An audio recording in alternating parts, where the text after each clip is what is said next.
Hey, what's up, guys?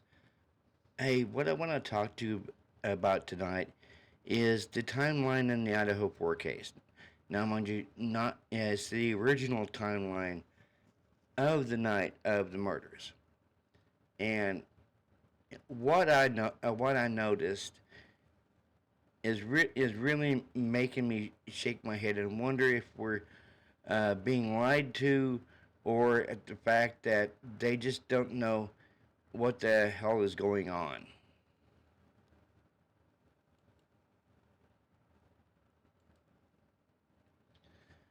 Like the first thing I noticed on 11/12/2022, Xana and Ethan arrived at the Sigma Chi house, and of course we all know, uh, according to her statements, Bethany was present, and Kaylee and Maddie arrived at the corner club at 10 o'clock. Even though we've heard quite a few times from Olivia stating that she arrived at 10:15.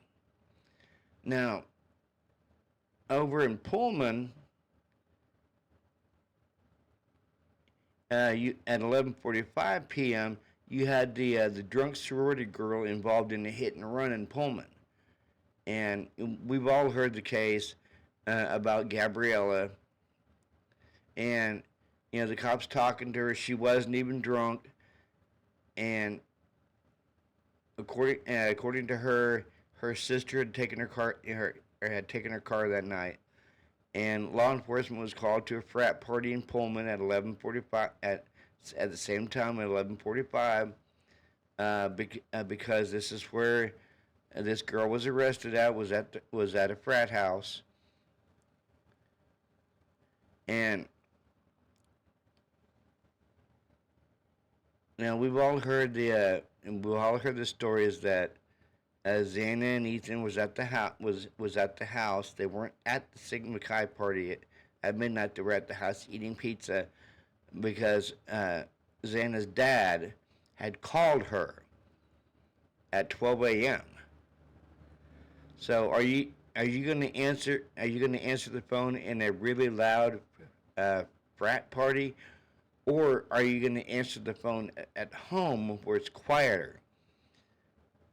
I believe that Ethan and Xana wasn't at the frat party at midnight. I believe that they were at the house eating pizza, like her dad had stated, and like the next morning after this horrendous crime, you had the cops find the pizza box. Here's what makes me wonder if they weren't trying to set up Koberger, or they were looking for someone to set up, because they started getting information on him the day before these murders took place. 12:36 p.m. His phone utilizes cellular resources that would provide coverage to Kate's cup of Joe. He was going for a cup of coffee. And at 12:46, he was going to Albertsons. They utilized cellular data in the area of Albertsons. At 12:49, he was at the he was inside Albertsons.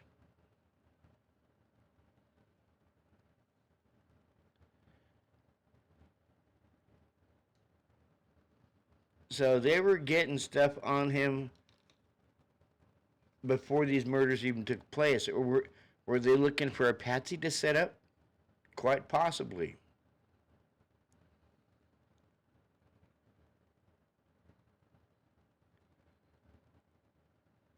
1:30 a.m. Kaylee and Maddie arrive at the grub truck, and they leave the corner club at 1:30. 1:45, Chapin and Kernodle leave Sigma Chi house. Well, they already done left Sigma Chi house at midnight, and because according to the dad, they were at the house eating pizza. A private party brings Mogan and Gonzalez home. Now, we've all heard the scenario that Dylan and Bethany arrived together back at the house at 1 a.m. Well, according to the actual original timeline, thank you, Swamp Rose, DM and BF didn't arrive home till 2 in the morning. And of course, you had the Banfield runners around around 2:45 in the morning. Well, between 2:45 and 3:15. Let's just say, because you had the alcohol stop at 2:54 in the morning. There on Banfield, and then you saw those people running away from the house at 3:16. Now, I'm going to get to that here in a minute because there's something really interesting that I'm gonna let you guys in on that kind of points a little bit of a finger that Bryan didn't do this, and maybe there's people running away from the house at what was it 3:14 in the morning, possibly are the ones that did it.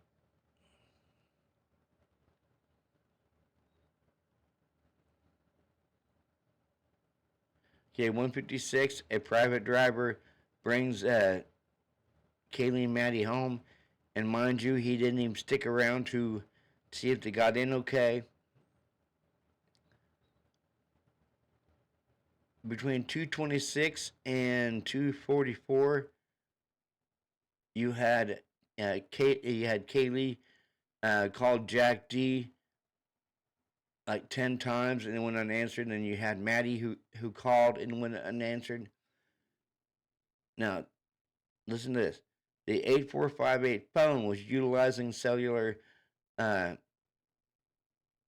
basically a cell tower network at the Koberger home.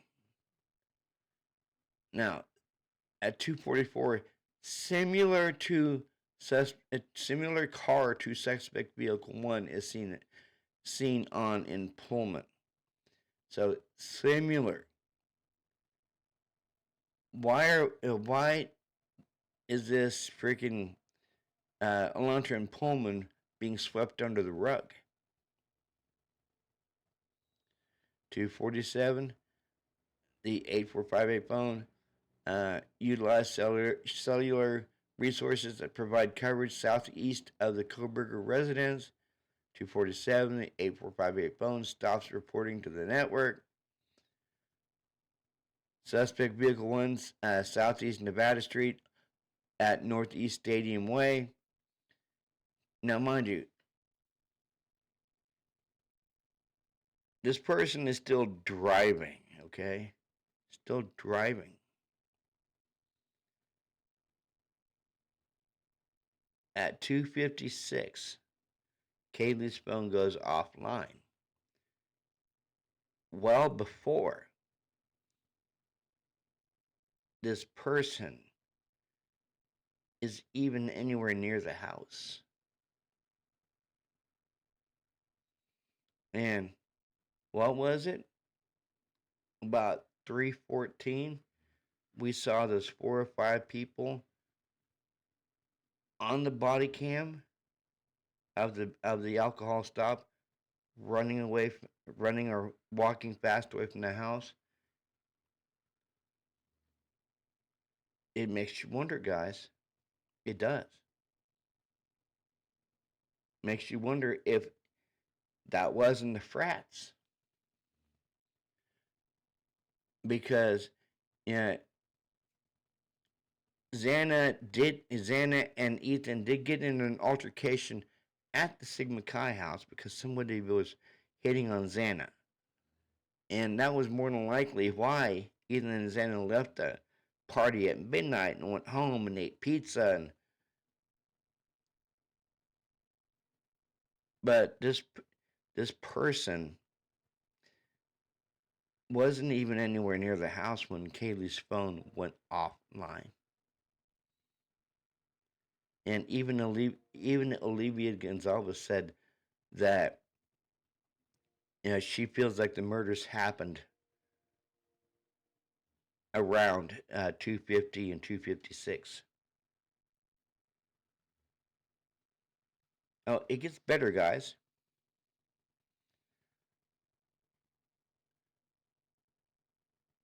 326. This is after Kaylee's phone goes offline. Suspect vehicle 1 Indian Hills Drive. 328. Suspect vehicle 1 west on Snyder. 329 to 420. Multiple sighting PCA in the King Road neighborhood, including passers-by 1122 King Road, uh, 3 times exiting via Walenta. 356. White car is seen on CCTV footage at gas station or at a gas station, and we've seen that car. We've seen that car. It looks like it's photoshopped. 4 a.m. Everyone is in respective rooms. Now, 4 a.m. to 4:12 a.m. Xana receives a DoorDash order. 4:04. Suspect vehicle 1 east on King Road attempting to park or turn. Then continues to Queen Road, where it does a 3-point turn and then continues east down Queen Road. 4 a.m. to 4:12. Mind you, this vehicle, guys, this vehicle that they claim is Bryan's is still driving when this is all going on. 4 a.m. to 4:12 a.m. DM awakes to the sound resembling a dog playing on the 3rd floor. 4 a.m. to 4:12 a.m. shortly after, Gonzalez or Kernodle said something like, "There's someone here," after which DM looks out her door. The car is still driving around this time.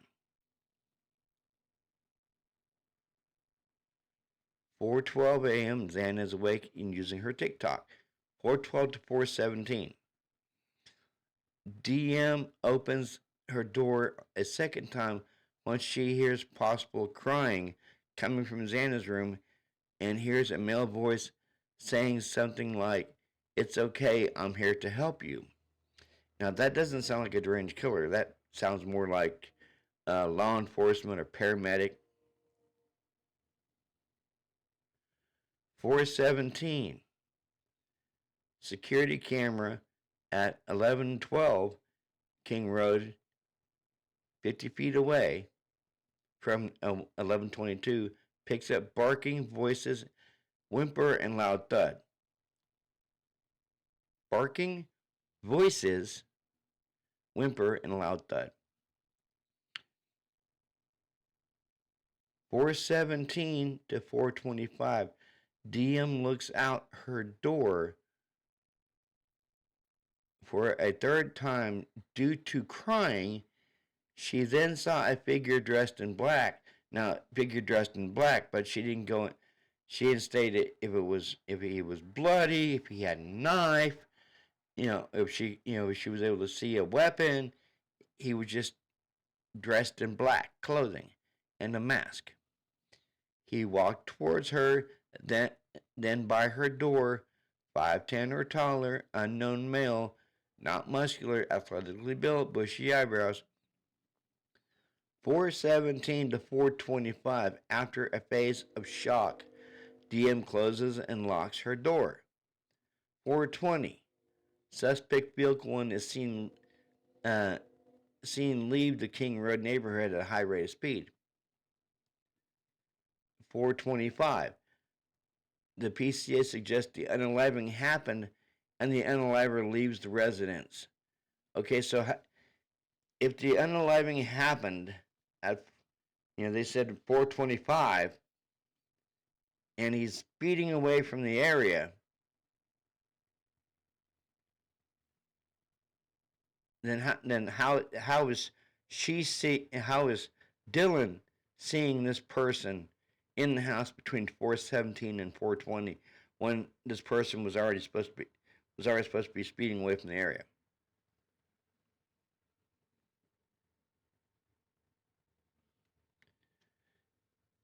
It just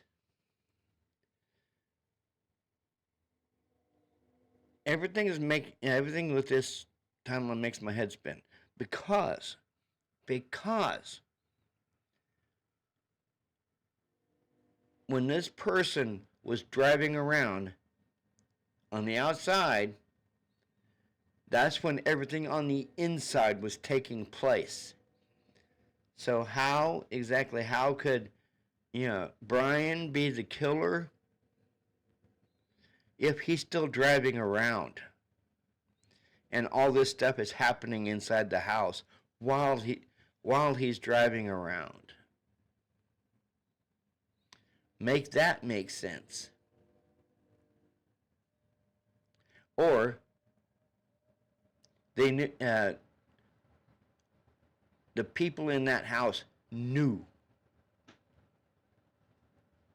their attackers. Because if you look at it, guys, those 4 or 5 people running or walking away really fast from the vicinity of the house, caught on body cam, and Kaylee's phone goes offline at 2:56. Right when Olivia said that's when the time that's when she feels that when her sister was murdered was at 2:56.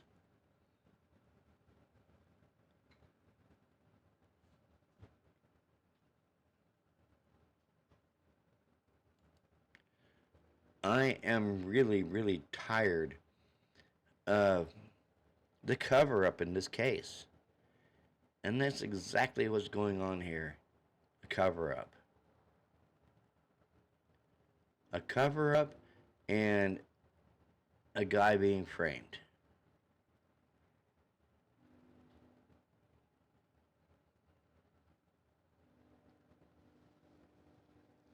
And the real killers are still out there. And I do believe that there's was more than one killer. And I do believe that the frats were possibly involved.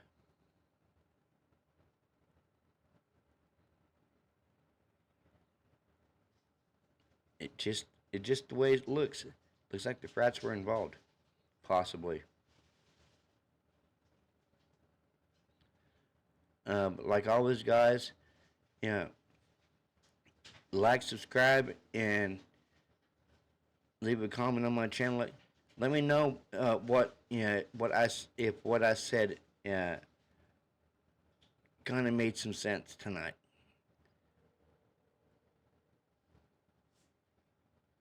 Make sure you like and share my channel. Hit that bell notification for any new uploads. And yeah, let me know what you guys think. Is this timeline wrong?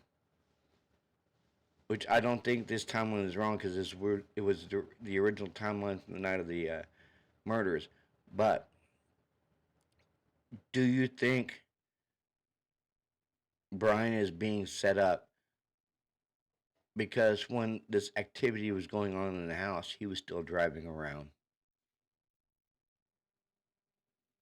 Well, you guys have a good Tuesday. This is Robert, and I'm out. Peace.